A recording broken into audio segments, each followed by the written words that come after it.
Hey guys, welcome back to the fifth episode of Two Friendless Friends. And today I think Flora has more questions for us. Hi. Yes. And I just want to ask everyone how they're going and like their thoughts on the last two episodes, because we had the collaboration, which I don't think we really addressed in our fourth episode because of the way that we recorded it, because we actually recorded fourth episode before third episode. So like let us know your thoughts on like those two. And in the description box below, you'll find our Instagram, which is 2.friendlessfriends, as well as Apple Podcast and Spotify. Yeah, so as Kelly just mentioned, actually, before I get into this, I'm going to ask you like a quick icebreaker kind of question that I was asked yesterday in this mentor meeting thingy that I did. So, Kelly. Yeah? Tell me, okay, in the last 2 weeks, tell me something really good that has happened in your life, as well as a challenging thing. Something really good in the last 2 weeks.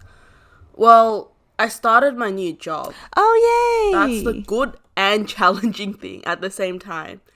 Yeah, so basically I'm tutoring some like little kids, probably like primary school level, and it was, I think at the beginning I was like, I had different expectations because I'm used to tutoring older students, and there's just like a huge difference in like behavior wise.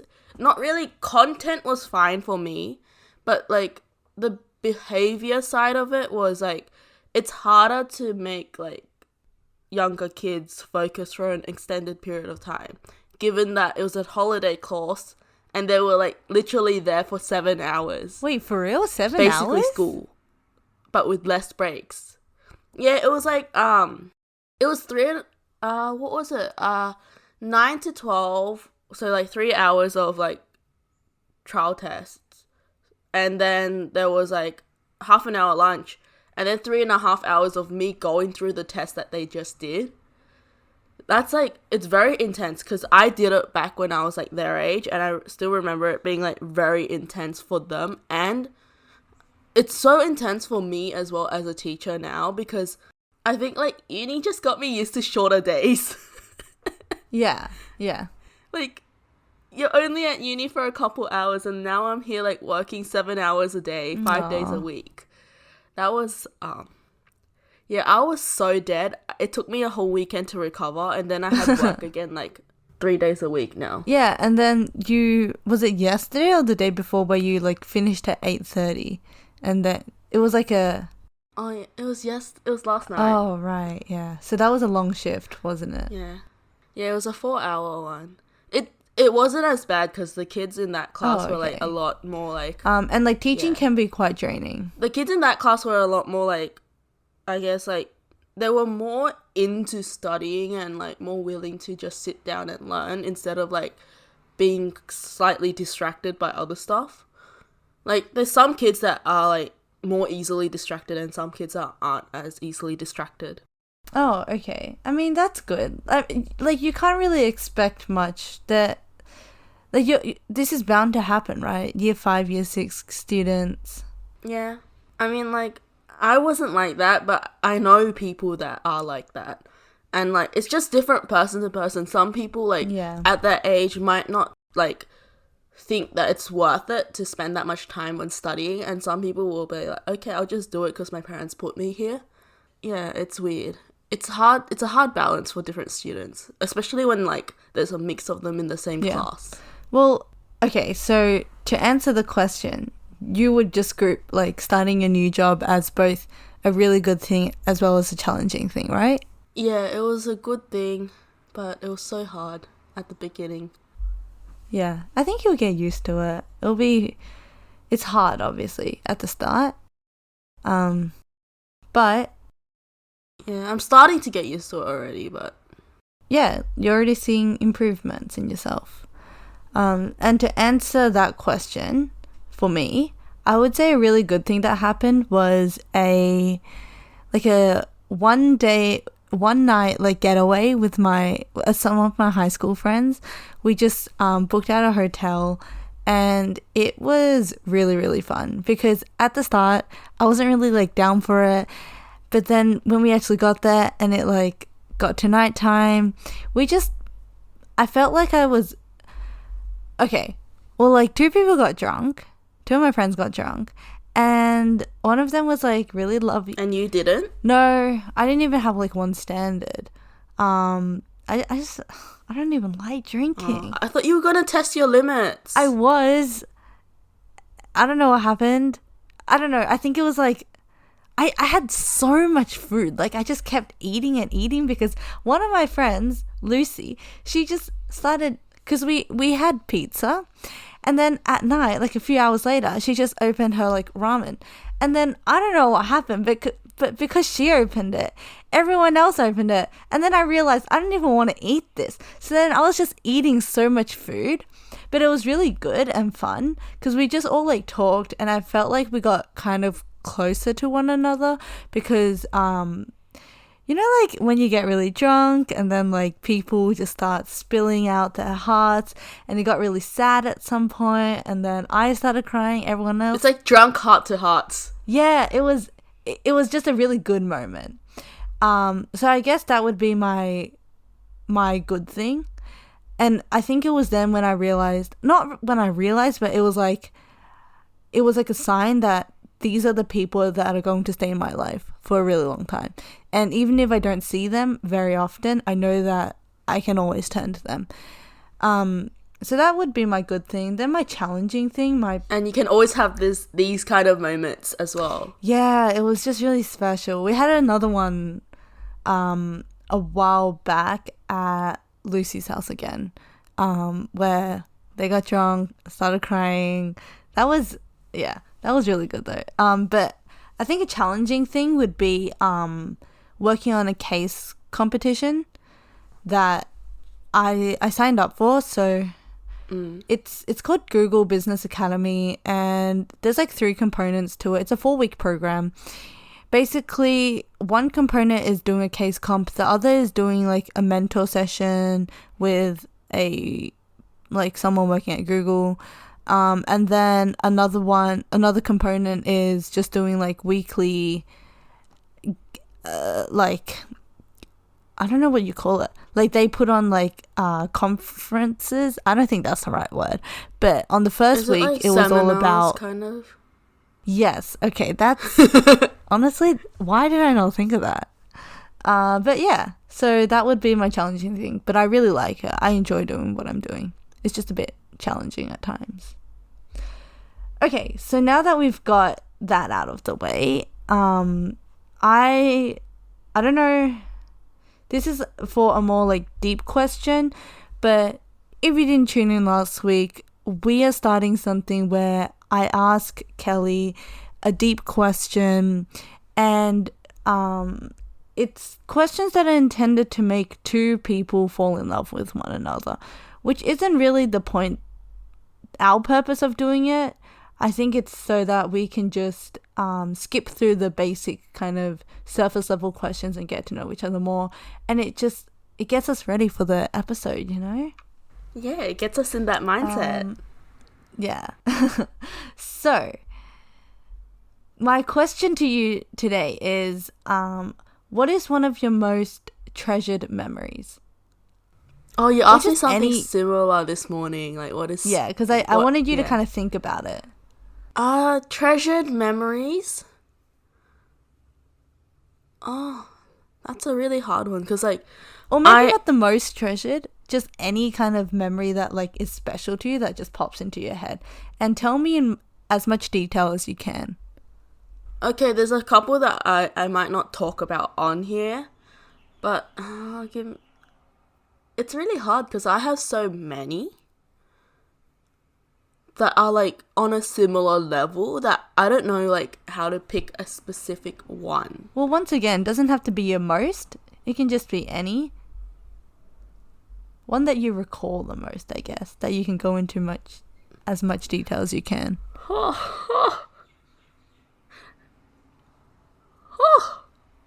This is okay. You're gonna have fun cutting out this whole thinking process. Sure. I would say okay. So for background, I have a lot of cousins. Yeah, I have 22 of them, and more. I don't know all of them. Yeah, so well, I'm not sure if some of them you count as cousins, but like at least to me, I count them as cousins.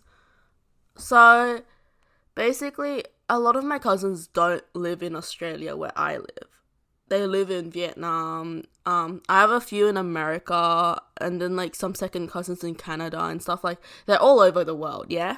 Wow, big family. So I don't really see them much. I don't really get to see them much. Like so when I was really young, I never knew them. I didn't really know them at all. I just knew, I had these family members overseas that I've never seen before.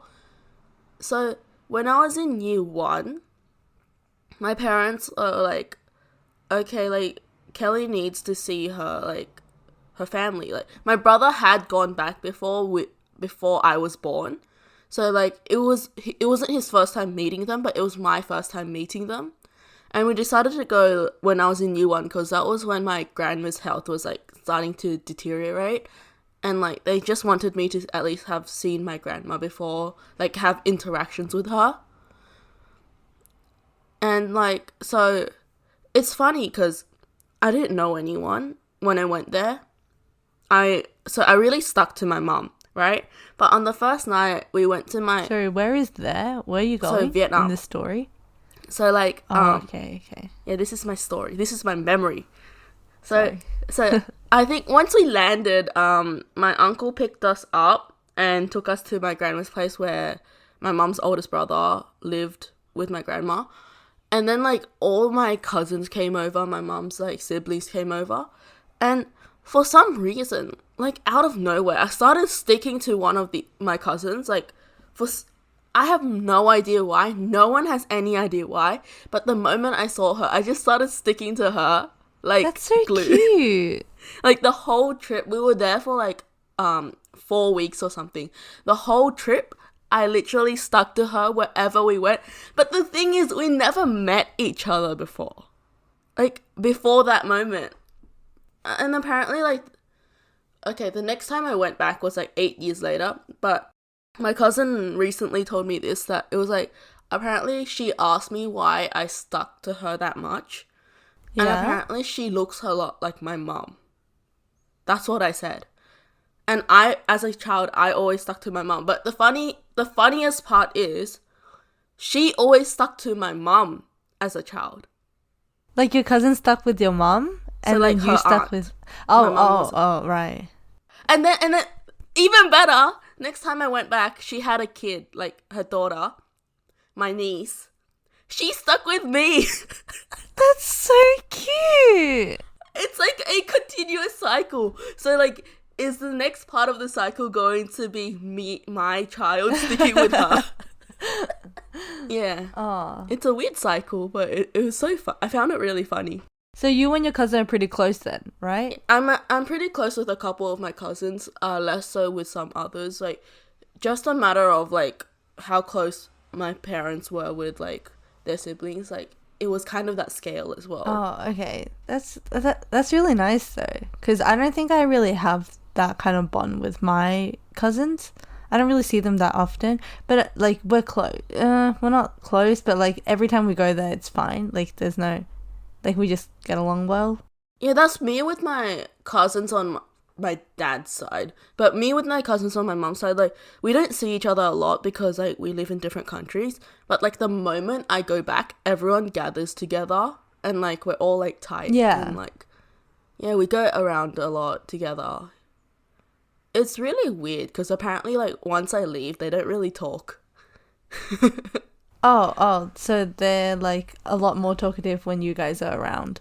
Yeah, I think it's bound to be a thing when like you live like in such like a small place with like the same people all the time. Like it's like I could easily go visit my cousins on my dad's side because they're all in Australia, but I don't feel as close to them as I do to like the cousins that I have like literally across the ocean.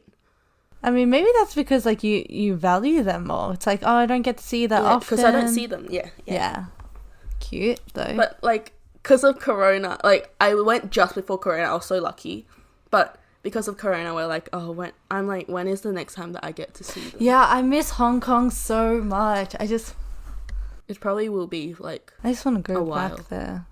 Yeah, I to want to Hong go back Kong. to Vietnam. But my answer to that question, what was the question again? What's your most treasured memory, or like just a treasured memory in general? Honestly, I knew I was gonna ask this, and I don't even have an But answer. you don't have an answer. I don't know why. The only one I can like think of would be It's really hard. I know I've briefly mentioned this earlier in like previous episodes, but I would say my 18th birthday.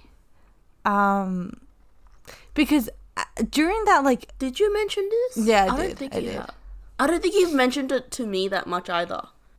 It's like honestly nothing really happened, but it was my 18th birthday, and it was during like a period of my time. What is it? Okay, wait. So a few days before my birthday, I was like really sad because sorry. I don't even like saying it. Do you know what I'm gonna say? Maybe I think I have like some very like educated guesses. You have a hypothesis. I have multiple hypotheses.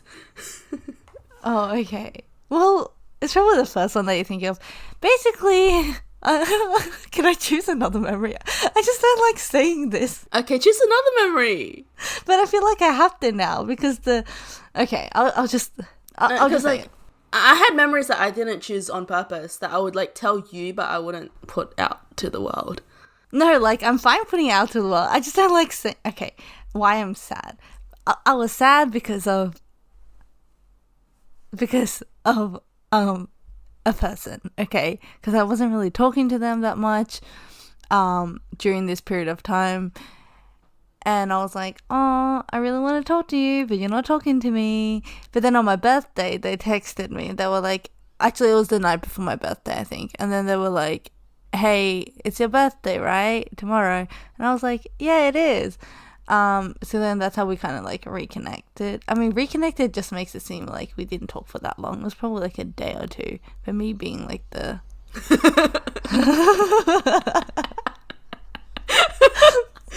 Yeah, look, in my mind, it's embarrassing.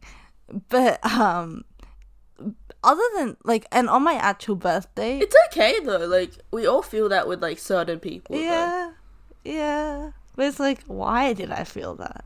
What?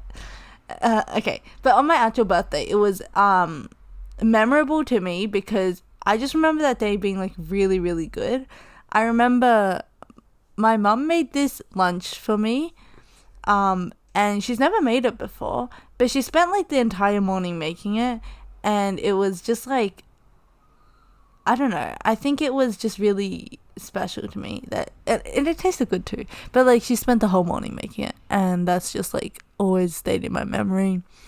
And then the cake that we had, because it was during like every Asian's lockdown. Love language is food. Making food for the kids. Yeah.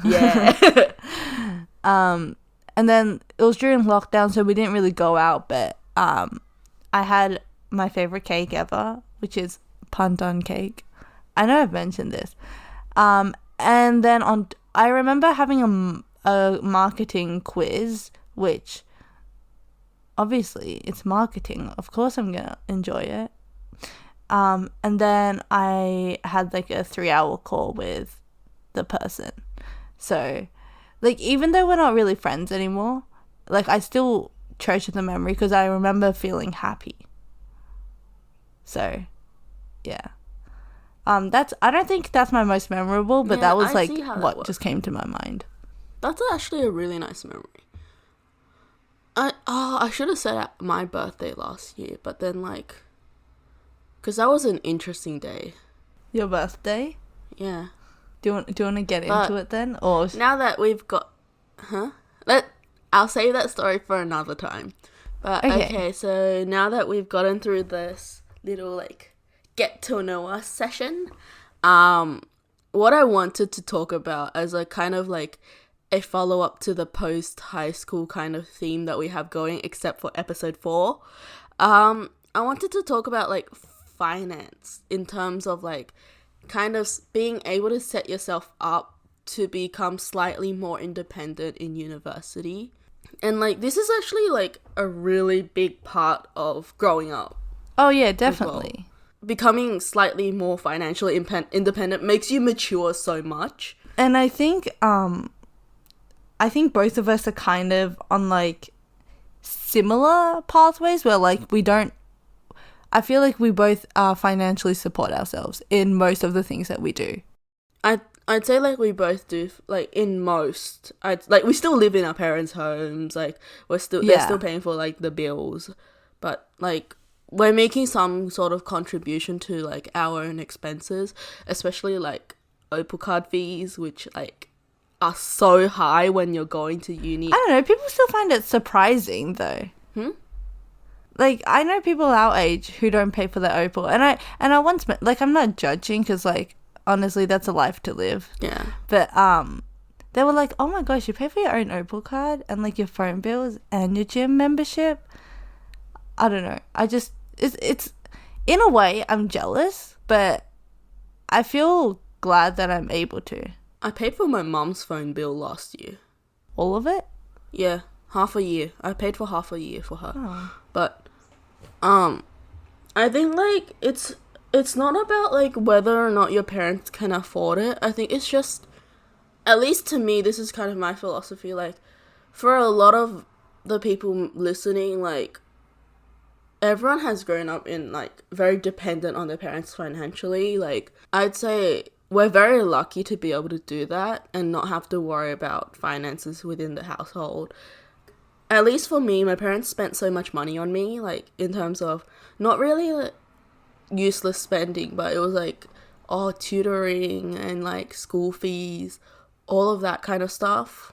Tutoring was like the single biggest expense. And then like literally the moment I finished tutoring, you'd think that we'd be able to kind of save a bit more money, but no. I mean, it's a cycle. My aircon decides to die. And then it's literally a cycle. And then the thing is, my aircon died like right after HSC. I was like so glad, but it was summer. I was literally dying in my room. It was like literally the hottest summer as well, like because it was the summer with all the bushfires and stuff. Oh yeah. It was like literally, there were so many days consecutively where it was like over 40 degrees, and I was literally like dying in my room because it was the only room that was like not. My room is probably one of the warmest rooms in the house, and I had no aircon. I'm that weird kid who doesn't like aircon. And then after that, we had to go. We went overseas. We didn't have to go, but like it was like to celebrate post HSC, and I'm really glad we went because we got back right before Corona hit. Yeah, that's good. So it's like our parents have paid for so many expenses in like the first 18 or so years of our life that I think like it's time for us to help them even the tiniest bit. Like no matter how well off you are, like your parents will appreciate every single dollar that you give to them as like a little like contribution. It doesn't have to be big. It doesn't have to be like, oh, I'll cover like half of the bills or something. Like just a little bit really helps. I think this is where culture plays in though. I don't know if this is like an Asian thing or if it's like a ethnic group. I don't know what I'm trying to say. Like immigrant parents kind of view, but like the children are meant to like, you know, look after the parents when they're older, support them financially. Even now, once you like have a job, you like contribute a bit into like, I don't know, bills and stuff, whatever. Like you just give back. But I don't think that's like a thing for... Yeah, I don't know if it's just an immigrant thing. I know a lot of people that don't do that. Yeah. And, okay, but I have this other friend who lives by themselves, and oh my gosh, am I gonna get cancelled for this? I don't know. But I have this friend who lives by themselves, and like they don't have a job, and they were saying to me, like sometime last year they were like, oh, I might get a new phone.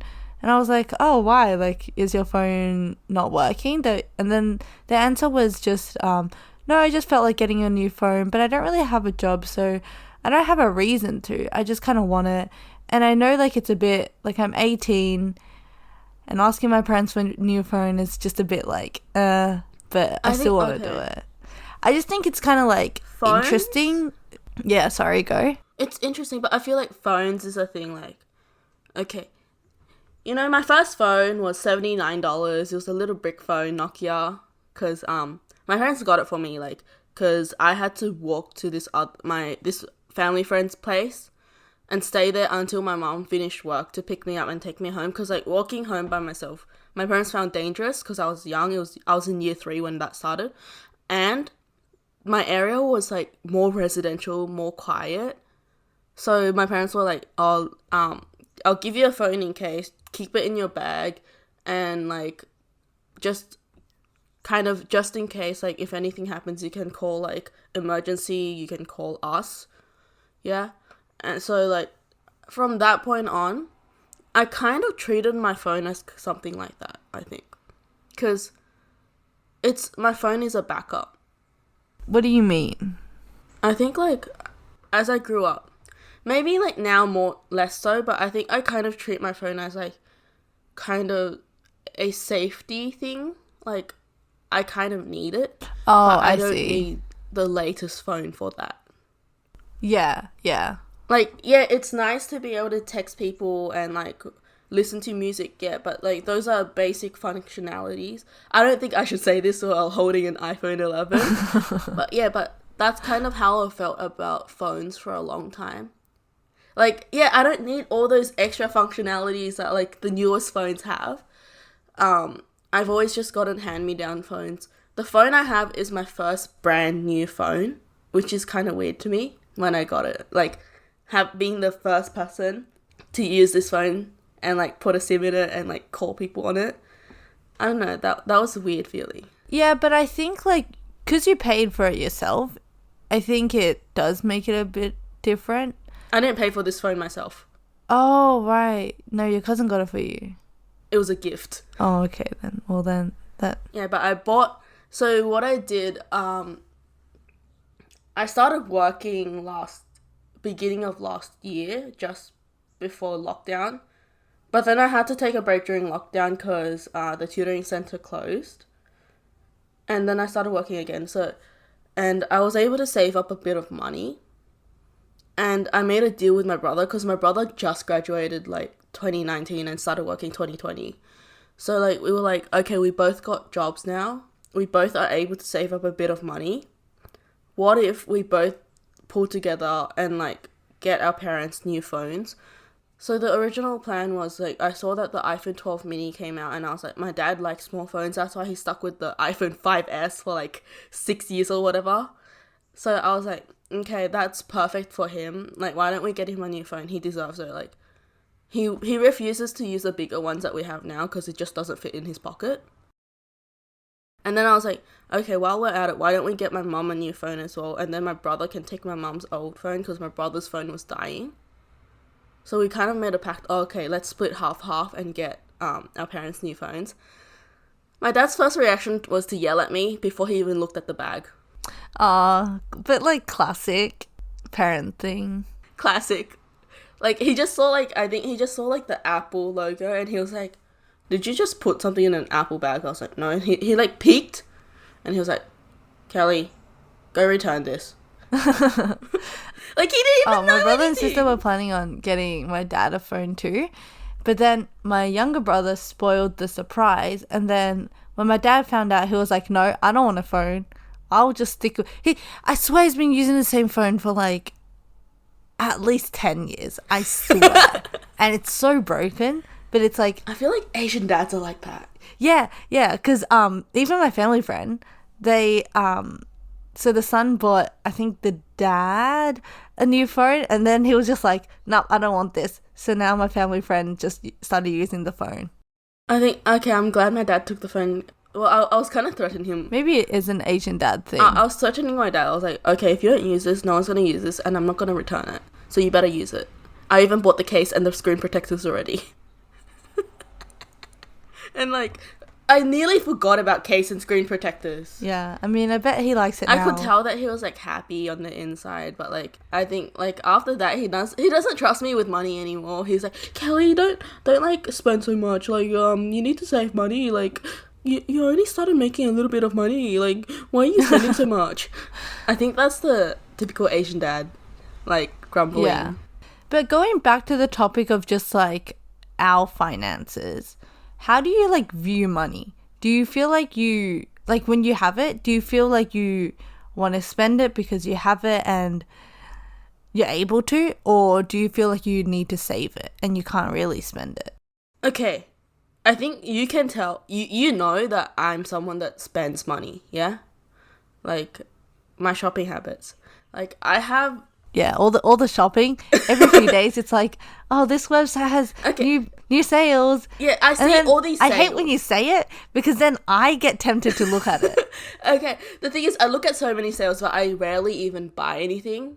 Like, that's the thing. I see sales and I'm like, okay, let's add to cart. Oh, this cart is too full. Like, let's see what to delete. And then, like, I end up deleting everything.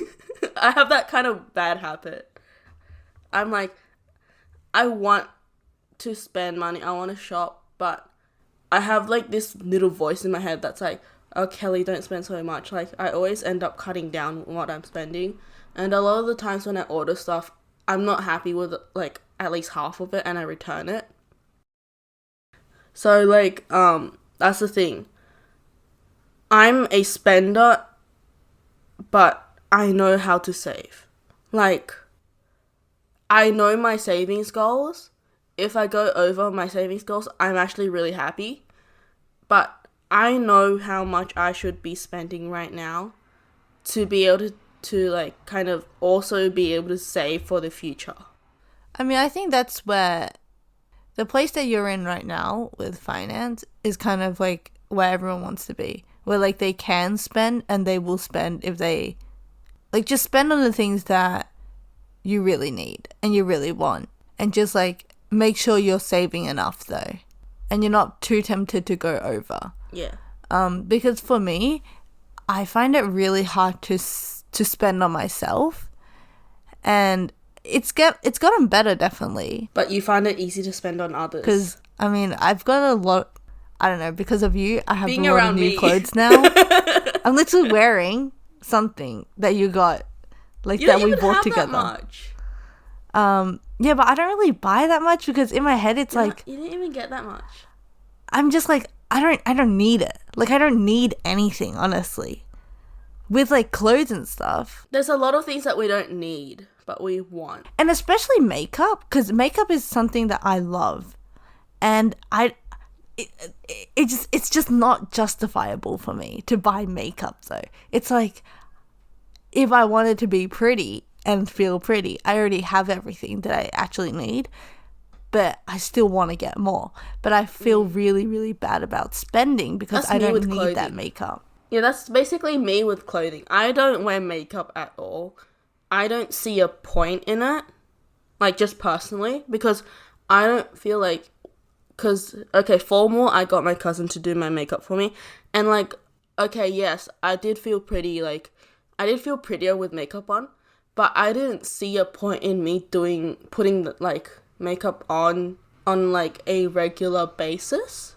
And I couldn't justify the cost to me. And that's, like, one place where I save a lot more money than other people. It is expensive. Yeah, it's so expensive. Yeah. Like, I think if makeup was cheaper, maybe I would do it. But, like, for me, it still adds up.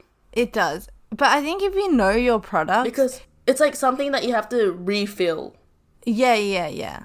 Like, you're gonna run out of the product and you're gonna have to get more. It's not the same with clothing for me, because I know that clothing, I can wear these, like, hundreds of times before, like, I throw it out.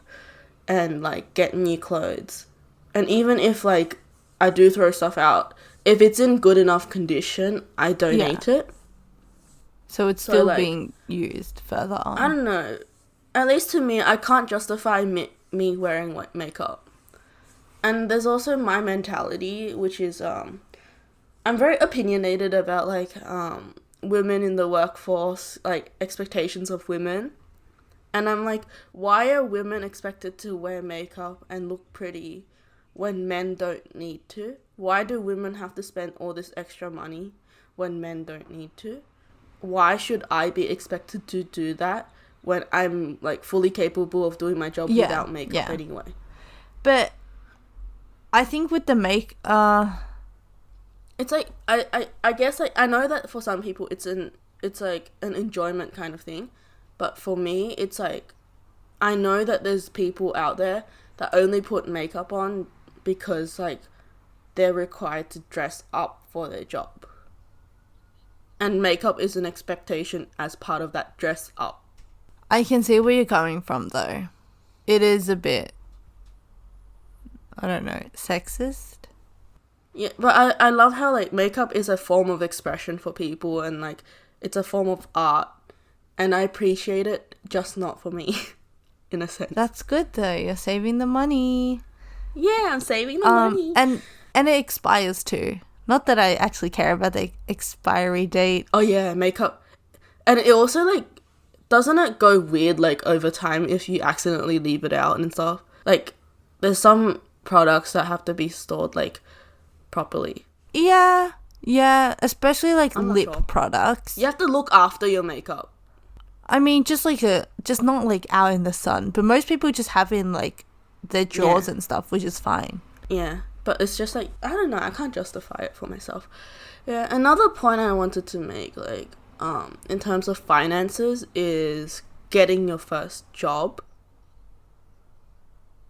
Like, okay, for some people in high school, they had a job, like a part-time job, probably either like marking at a tutoring center or a little like waitress or working at a supermarket or something. Like, I think those are like the most common high school jobs. Yeah. And props to those that did that, because I didn't do that. My parents wouldn't let me. Like, for a lot of kids that I know whose parents were like a bit more like focused on studying, I noticed that like they were less likely to get a part-time job during high school. And I think I also noticed that the most common job after high school was tutoring. Like, everyone went into tutoring. It's like, I think it's just that... I think for you, though... Not for the friends that I have. Yeah.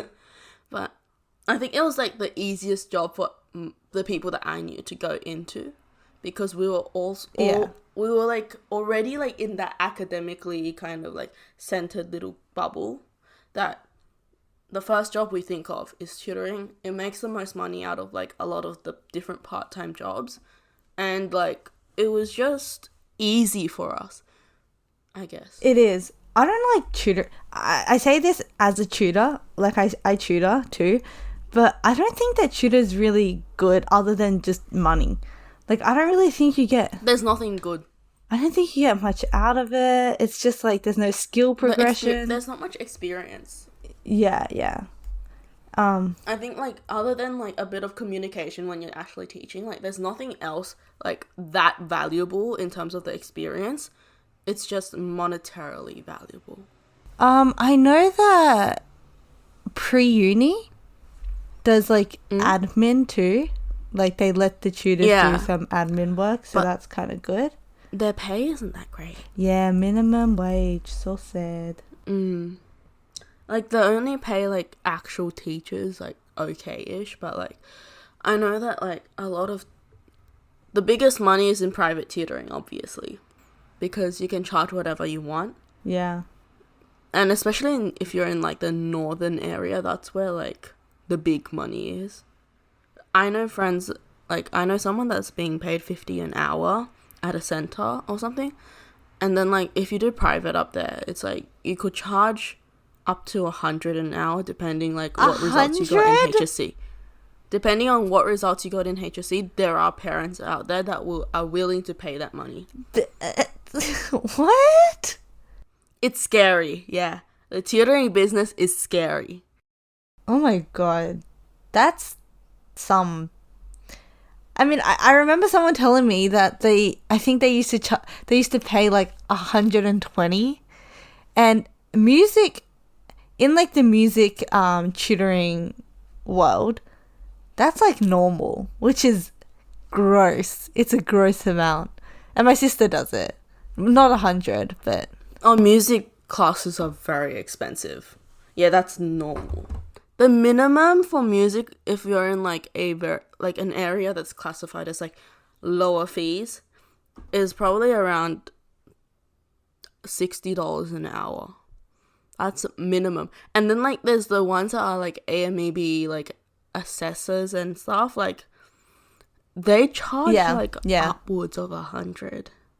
Especially when you get into the higher grades, like when you get into like further and further on in like your music kind of grades. It's just, why? I know we're deviating a bit from our personal finances, but like also I think something that people don't understand, especially parents, is that for your year 3 child to learn your year 3 school things, you don't need a 99.95 ATA student. And obviously they're smart, but you don't need that. Yeah, that's so true though. And sometimes it's smart doesn't always mean like able to teach as well. Yeah. Like, you just need someone who can teach that level. Honestly, like a dropout year 10 student probably could do it fine. Yeah. And get the message across. But it's like reputation. I know, yeah. Yeah, it's scary. And like, okay, along the topic of finances as well, part-time jobs is the first thing you should do after high school. But there's also like considerations to make about like how are you gonna pay for your own transport, because at least in the under the New South Wales government, for us, this is for context for listeners, basically if you needed to use public transport to get to school, it was subsidized, and we would get a separate card called the school Opal card, so our transport was free to and from school. But like the moment you get out of school, you can't use that card anymore. And so like now we have a concession card, which is half price, but we still have to pay like money to go on transport. And that's kind of like a weird thing that hit me the moment I started uni. Because like at that point, I was going to uni like basically every day.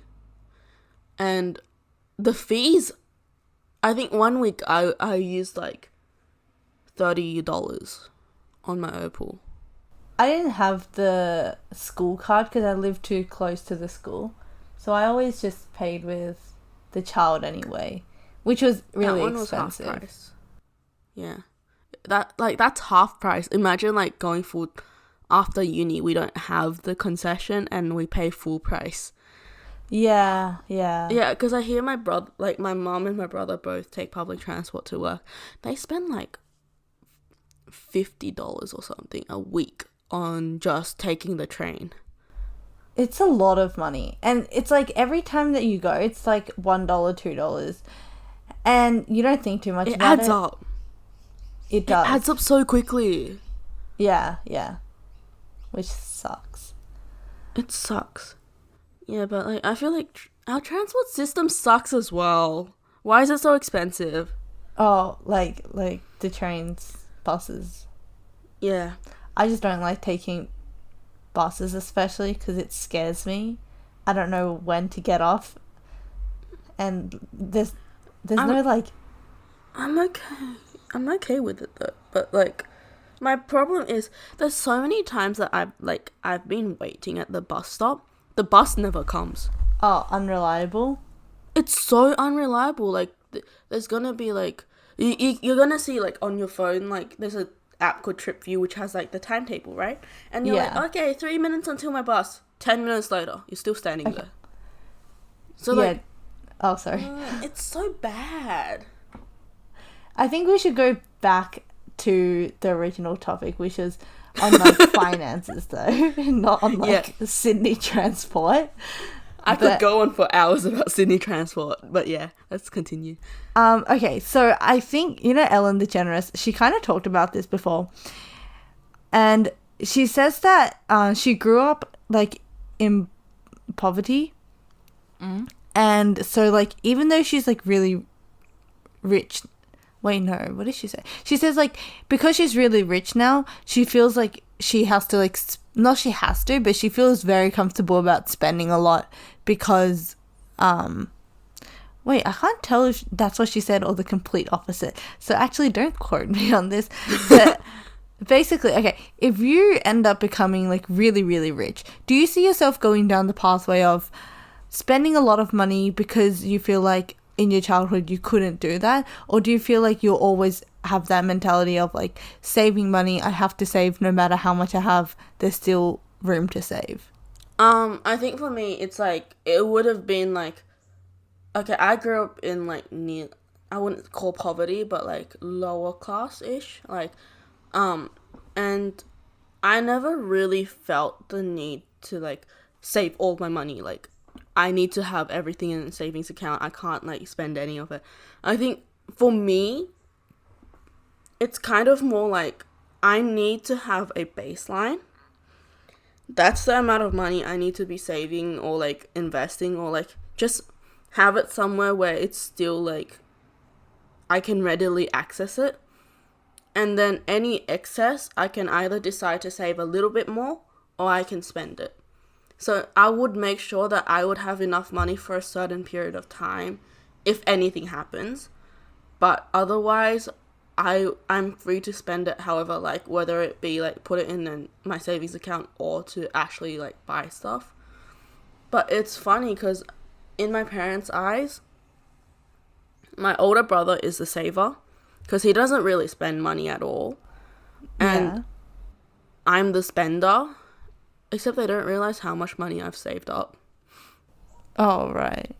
My parents still have access to my bank account, so they can see it.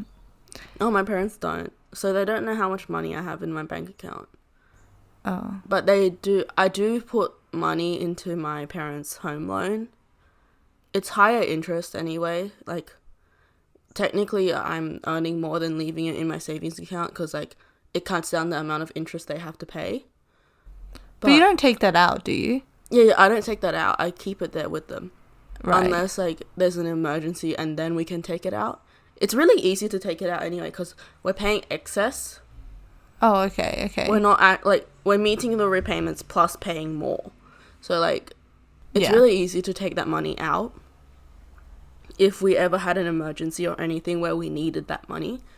Yeah. But yeah, like, I feel like my parents don't remember that I have that much saved up with them, plus whatever I have with me. So they're like, Kelly, you need to stop spending money. You just started, like, earning a little bit. Why are you spending so much? Like, I brought up to them that I wanted to get an iPad Air because... I've been looking at it since it came out, and currently back to school deal, there's a free AirPods with it. My sister keeps telling me that that's a thing that goes on forever, and no, I swear it's not, right? It's a back to school deal. It's the back to school deal. It ends literally in March.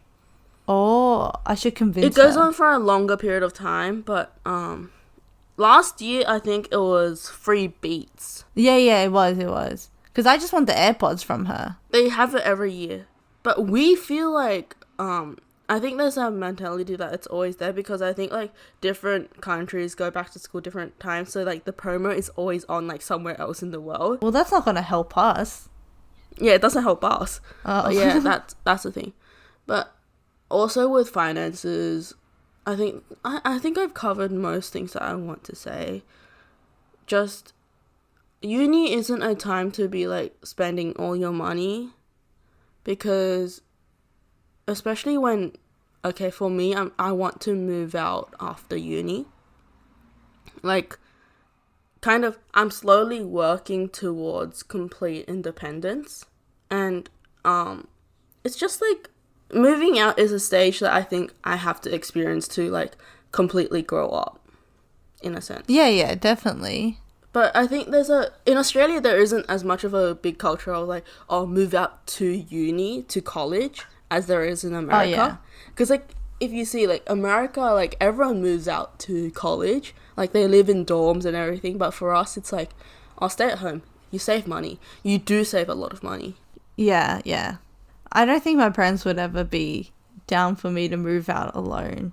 I think I think like my parents wouldn't be as happy, but I think it's like every parent has to come to an acceptance that their kid has grown up and they're gonna have to move out and live alone for a bit, like, because No, they're very traditional. My parents are my parents are also very you traditional. move out when you get married.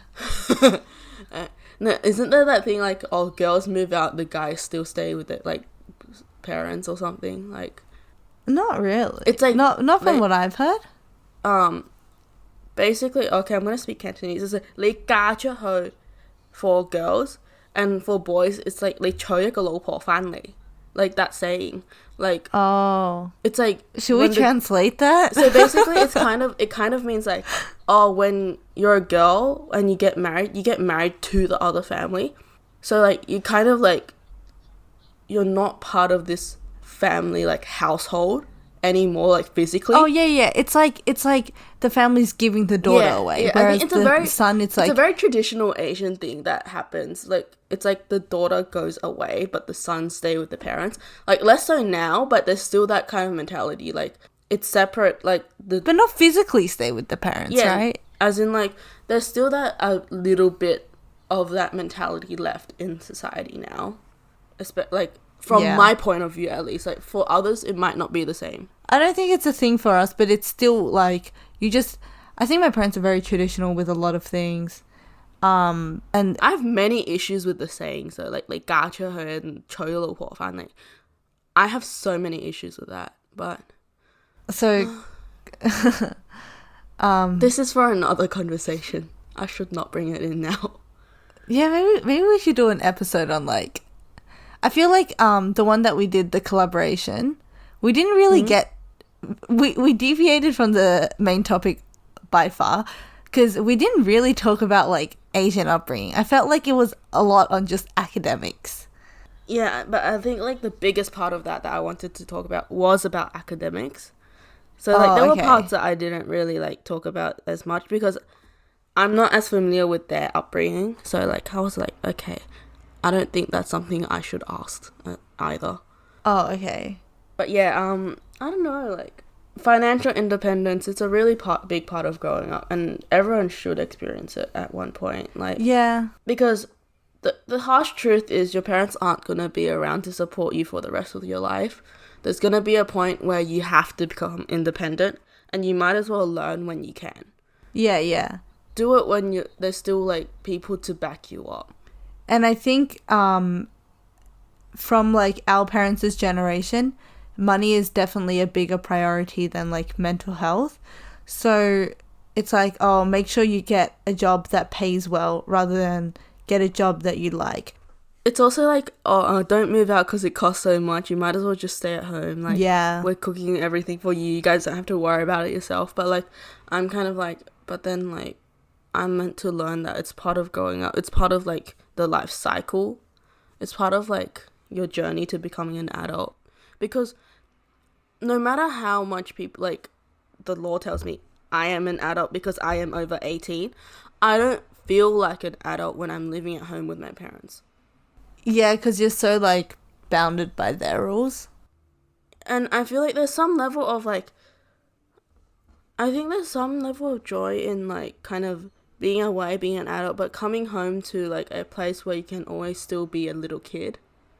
The thing is though, I don't think a lot of our parents have like the trust in us. And they don't trust us.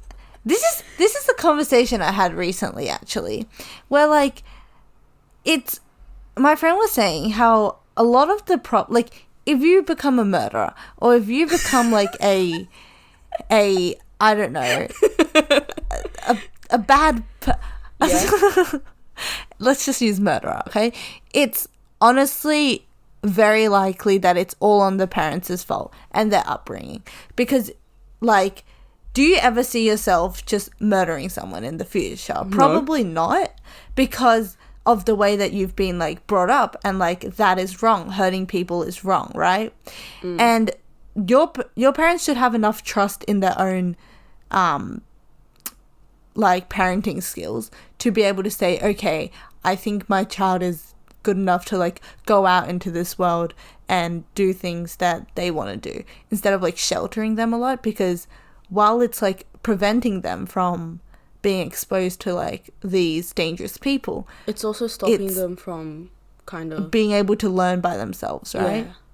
And I think there's this, I don't know if it's an Asian saying or something, but when I was growing up, my parents have always been like, oh, you need to like be respectful to others when you meet them, because like it's a reflection on our own parenting and The like family. ourselves. Yes. It's like, yeah, you are a reflection of kind of your parents' values, but it's like, yes, maybe you have changed like a little bit and like you don't value exactly the same things, but they do play a large influence on you while you are younger.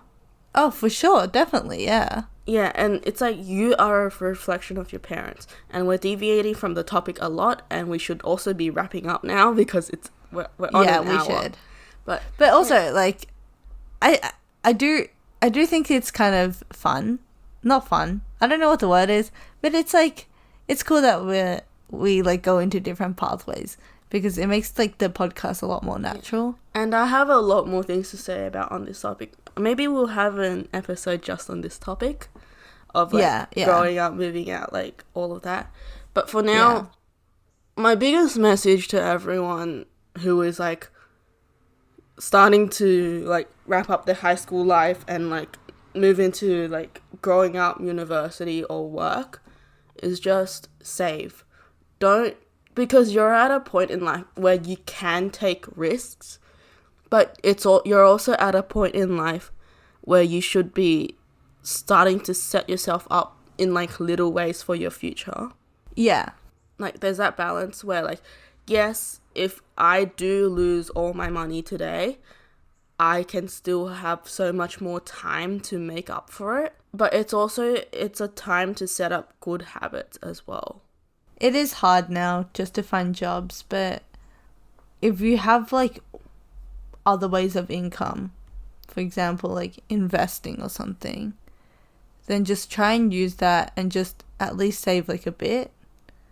I don't know. I think there's like a rule, not a rule, but it's like save 10% of what you earn.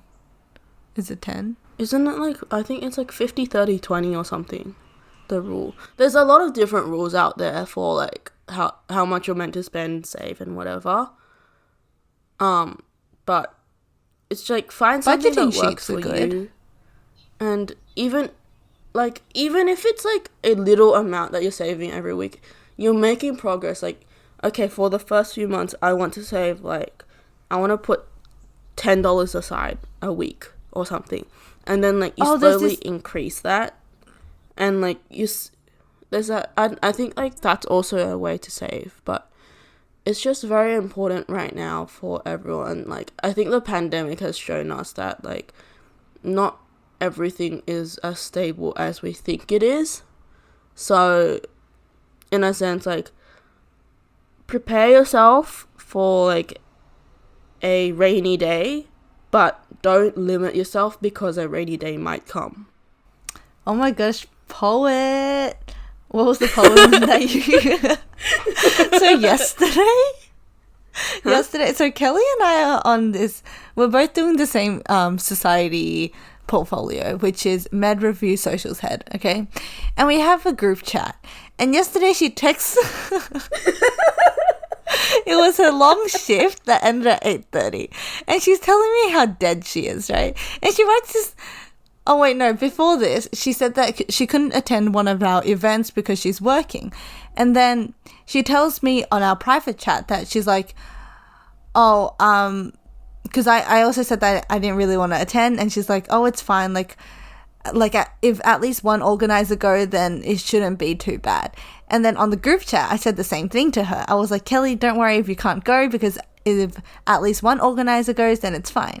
And then, so we have like this weird, like, you know, talk on like private and then talk on the group chat, kind of like inside joke thing. And then she writes this random poem. What was it? I am death, death is me, we are one. And I was like, I dare you to copy and paste that into the group chat. Yeah, I was just like, oh, I'm so tired today. I am death. Death is me. We are one. Okay, that's our little funny anecdote for this episode. And with that, I think we'll wrap up. Okay, yeah. So, once again, thanks everyone for clicking onto our video. Remember to like, comment, and subscribe if you're watching from YouTube. Rate if you're watching from Apple Podcast. And I don't know what the system is on. And then Spotify is just listen and make sure you follow us. Stay updated. Yeah, listen and follow us. Have your notification bell on YouTube so that you know when our episodes go up. So our episodes are going up every Sunday at 1 p.m. Sydney time, and they'll be up from then on. And follow our Instagram, 2.friendlessfriends. Yep, we'll be updating with every upload on Instagram as well. Yeah, with cute little edits. Yes, and with that, I think that wraps up this episode. Okay, yeah. Thanks everyone for watching. We'll see you next week. Bye-bye. Bye.